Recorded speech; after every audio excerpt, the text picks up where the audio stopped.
dele. Vamos lá, gente, vamos ver se vocês aprenderam o grito, hein? Aonde o império não se cria, a poesia causa espanto. Islã, quatro cantos.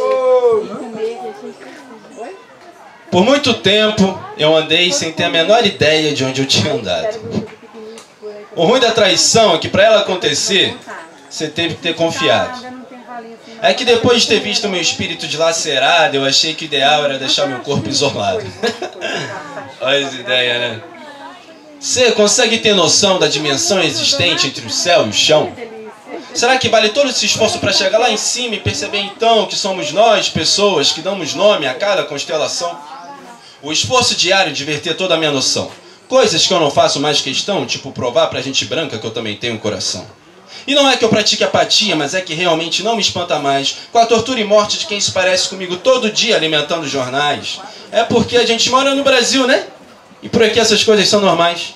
O que é que eu vou esperar do país que escraviza nossos ancestrais? Que te diz que avançar é ir para trás. Não somos nem um pouco iguais, mas nem por isso vamos matar mais. Eu sou mais uma alma preta em luta pela paz, para que o luto nos deixe em paz e que as diferenças sejam um pouco menos desiguais. É que deuses se alimentam de atenção e rituais, e quem alimenta são meros mortais, que não sabem se alimentar. Alimentando angústia e temperando com solidão. A diferença do sim pro não está na vibração, no impacto de um som, na batida de uma sílaba monossilábica decisiva, que liberta ou priva. E quem libera aquilo que priva? Porque a privada pública tá roubada e tem merda de todo mundo que contribui muito e tem pouco. E é o seu sufoco que auxilia a paletó. Enquanto que eu queria mesmo era estar colhendo giló, fazendo uma salada de grão de bico, alface, tomate, quiabo. Tudo isso cru e muito bem temperado e, por favor, se possível, sem agrotóxico.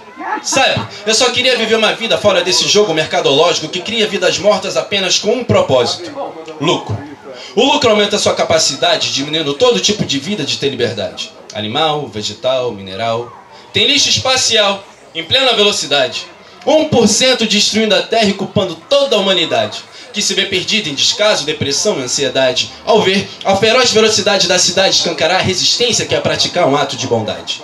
Mas talvez, e só talvez, não contasse com a teimosia e astúcia de minha parte, de ser mais uma alma negra colorindo esse cinza com a insanidade da minha arte, me juntando com outras almas de cores e partes para celebrar, organizar e repartir esse sentimento que nos faz parte, partindo na nossa pluralidade, para assim dar resgate à nossa ancestralidade e assim conseguir dar continuidade aos gritos de resistência que sempre ecoaram e vão continuar ecoando nos cantos da cidade.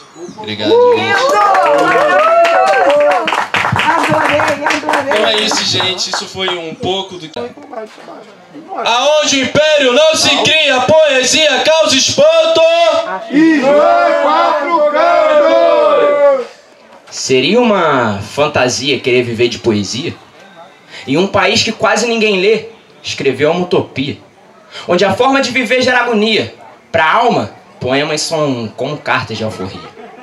Onde a interpretação é pessoal. Digo que é um projeto social analfabetismo funcional, pois a finalidade de toda informação adquirida é proporcionar ferramentas para que se ressignifique a vida. Seria uma utopia querer viver de poesia? Em um país que quase ninguém lê, escrever é ser um guia de uma viagem introspectiva, cuja finalidade é se entender como agente, participante e transformador da realidade. Sendo assim, sim, seria utopia querer viver de poesia, pois sem vivê-la primeiro não se entende sua magia. E é necessário encarnar os versos na própria vida, para fazer com que a palavra deixe de ser só falada e passe a ser vivida. Mas afinal, para você o que é considerado poesia? Uma junção de palavras dentro das normas de ortografia?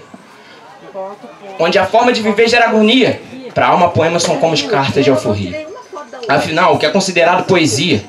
Uma junção de palavras dentro das normas de ortografia? Ou organização de versos de forma que eles contenham harmonia? De onde eu venho é o uso da palavra para movimentar a energia. É muito além de uma forma de contemplação. É crítica, é expressiva, é forma de expressão. Foge da padronização ou da preocupação com a estética, mas nem por isso pode ser considerada menos poética. Para fazer verso não é preciso estudo, não. E quem pensa assim não conhece os poetas analfabetos do sertão. Vai muito além daquilo que se transcreve, porque no final das contas a poesia não se faz, ela só se descreve. E digo que a padronização é uma forma de elitização que torna a cultura árida, pois o que eu sempre aprendi é que toda forma de arte é válida. Eu venho aqui representar uma cultura de poesia periférica e marginal, que é marginalizada, para fazer com que a gente se reconheça como arte quando tivermos mais espaço nas academias de cultura sendo ocupadas. Obrigado.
Trazer o pessoal mais para perto da natureza, né?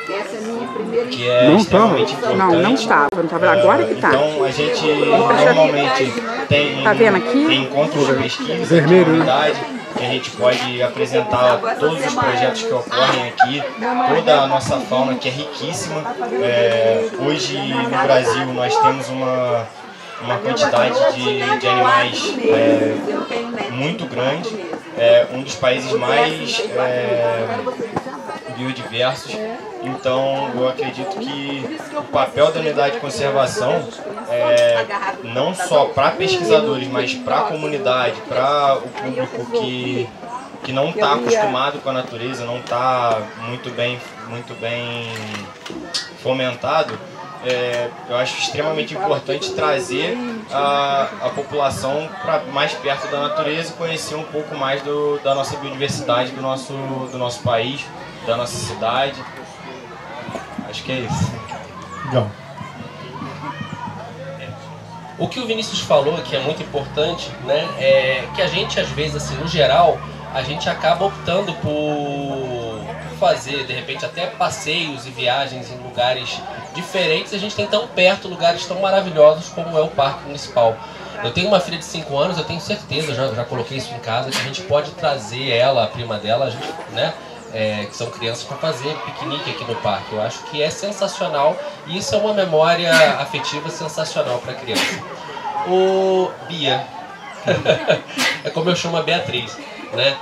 Bia, fala pra gente também um pouco mais do parque, um pouco mais desse trabalho que o parque tem feito para desenvolver, não só na sociedade de Santa Rita, mas na sociedade teresopolitana, esse trabalho de enaltecimento, né, não só da nossa fauna, mas de todo o nosso contexto, da nossa Mata Atlântica, como o Vinícius bem colocou aí, né? O que você acha, o que vocês têm feito, né? Eu meio que repetindo a pergunta que eu fiz para o Vinícius, né? Mas de repente o teu ponto de vista, a tua forma de falar pode ser um pouco diferente e pode agregar aí o que o Vinícius falou pra gente. Boa tarde, pessoal. Eu sou Beatriz, eu trabalho na Secretaria Municipal de Meio Ambiente. Atualmente eu trabalho na Sala Verde, Kit Quero Verde. Eu queria deixar já o convite para que vocês conheçam. É um espaço dedicado à educação ambiental, um pouquinho disso que o Gustavo está falando. E o que a gente faz é é exatamente isso, né? Divulgar o bioma Mata Atlântico, divulgar o parque, né? A gente tem um parceiro que é a TV Pessegueiros. Eles fazem vídeos promocionais sobre o parque e a gente está sempre nisso, a gente está sempre divulgando as ações que acontecem aqui no parque e eu acho que isso é fundamental, né? Trazer as pessoas para dentro de uma unidade de conservação e trabalhar, estimular esse lado, essa sensibilização, né? Porque é tão importante, né? Hoje em dia a gente percebe como que o mundo parece que está às avessas, né? A gente tem vivido grandes, como é que eu posso dizer? Grandes problemas, né, advindos das mudanças climáticas. Então, trazer essas pessoas para dentro do parque e mostrar para elas a importância da biodiversidade, como o Vinícius falou, quão importante, né, como que a humanidade está interligada. A gente depende, né, de uma natureza saudável, de um mundo ecologicamente equilibrado para a gente sobreviver, né? Que se a gente não tiver um ambiente ecologicamente equilibrado, não tem ser humano, né? Então, é basicamente isso. Obrigada. Eu já queria deixar aqui meus agradecimentos, mais uma vez pela parceria com o Jornal Alecrim, parabenizar vocês. É isso, obrigada. Chama a contra-regra, Gustavo, peraí. Vou pedir para a Claudinha trazer aqui pra gente. Deixa eu botar minha cadeirinha, A gente trouxe um mimozinho para cada um dos participantes. Siqueira Freitas, e também escrevo. Primeiramente eu escrevo há muitos anos, desde sempre, mas oficialmente eu escrevo desde 2000, do ano 2000, então tem 23 anos que eu escrevo já oficialmente. Mas comecei com ensaios literários, comecei com artigos, com literatura mais acadêmica. Depois escrevi um livro sobre cinema em Teresópolis, que a primeira parte é sobre teoria, sobre trânsito de cinema e literatura. E depois escrevi outros livros, poesia, escrevi um ensaio sobre discriminação social, racial e outro tipo de discriminação, sobre diversidade. Escrevi também um livro recente, lançado ano passado, sobre crônicas, e agora estou escrevendo literatura infantil, trago esse livro, se chama Um Camundongo em Férias. Então, para entrar nessa roda de conversa, é só porque o livro, além de ter uma história muito interessante, muito engraçadinha, feita para criança, porque a minha preocupação é que as crianças ficam só no TikTok, no YouTube, etc., parar na Barra da Tijuca, e lá na Barra da Tijuca ele vai para a Lagoa, né, complexo Lago do Marapendi, e encontra lá a fauna toda, o jacaré, o tucano, o caranguejo, e aí ele faz uma festa. Mas dentro dessa roda de conversa, nem vou contar o resto da história, é porque ele tem muita vontade de conhecer as belezas naturais, porque lá onde ele mora, em Paris, é muito bonito, mas é muito asfalto, muito tráfego. Ele queria conhecer as coisas do Brasil, essa beleza bem natural que às vezes a gente nem preserva, nem valoriza, né? Então, depois da historinha toda, ele vai passeando tudo. Eu fiz aqui para o caro leitor, que são de nossas crianças, umas notas ecológicas e atitudes para preservar o meio ambiente, porque sem isso não tem ratinho francês que vai ver coisa alguma, ou qualquer uma pessoa. Então, no final do livro, eu digo o que é o Complexo Lagunar, para poder situar direitinho a história, explico, além de ter um glossário lá no final com as palavrinhas em francês, né, para os alunos também entenderem. E aqui eu boto umas atitudes simples.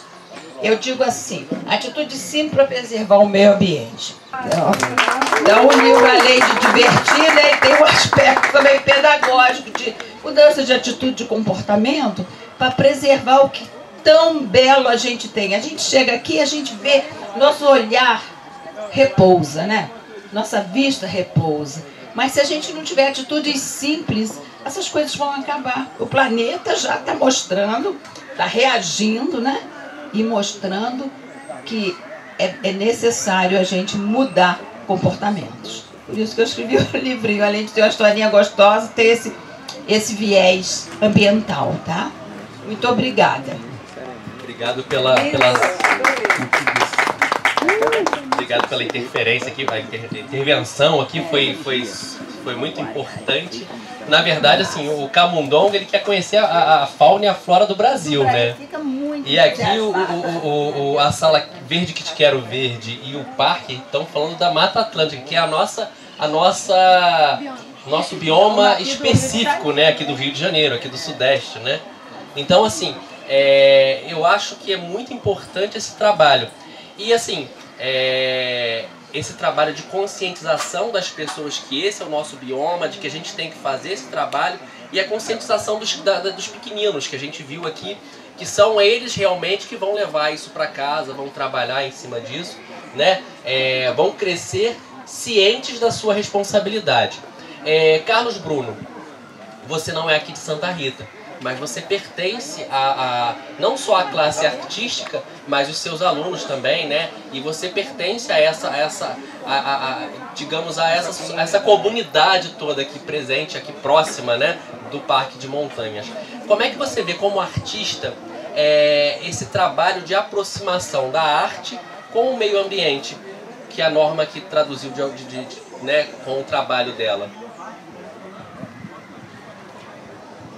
Bem, primeiro ponto, eu queria lembrar também, meu nome é Carlos Bruno, eu sou desde 2006 professor nas escolas rurais aqui de Teresópolis.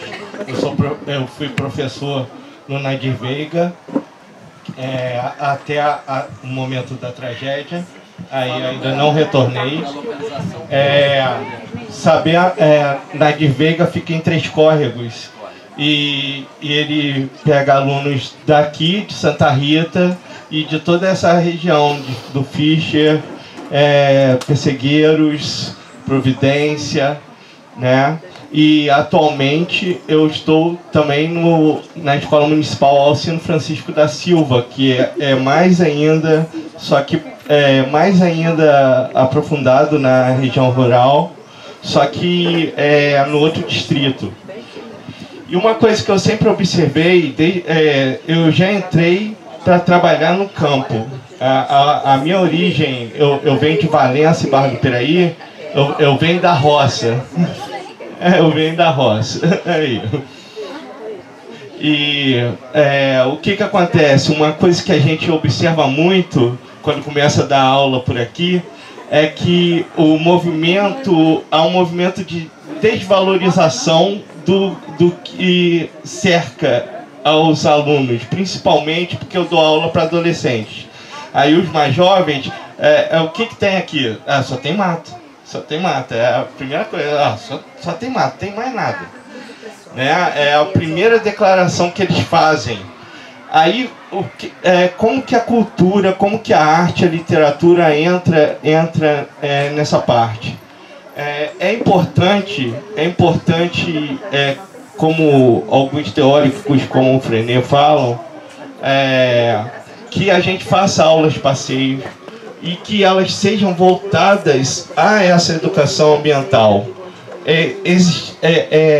Eu estava reparando que a sala é Verde que Te Quero Verde. Verde que Te Quero Verde é o primeiro verso, ele vai se repetindo, de um poema do poeta espanhol Federico García Lorca. Tá? E ele tinha uma relação muito intensa com a natureza, até porque ele era da cultura espanhola andaluz, né? Ele era do povo cigano. E foi um poeta muito famoso, e sem a natureza você não teria os poemas do Federico García Lorca, não tem como desassociar.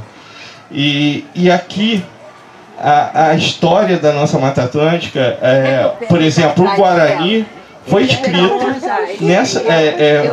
foi visado para ter acontecido como cenário nessa região. Tá? E são coisas que muita gente não fala. E há movimentos artísticos como o arcadismo, que aí a gente passa isso para oitavos, sétimos e nonos anos, para que eles conheçam que o arcadismo valorizava o campo. é a necessidade da valorização.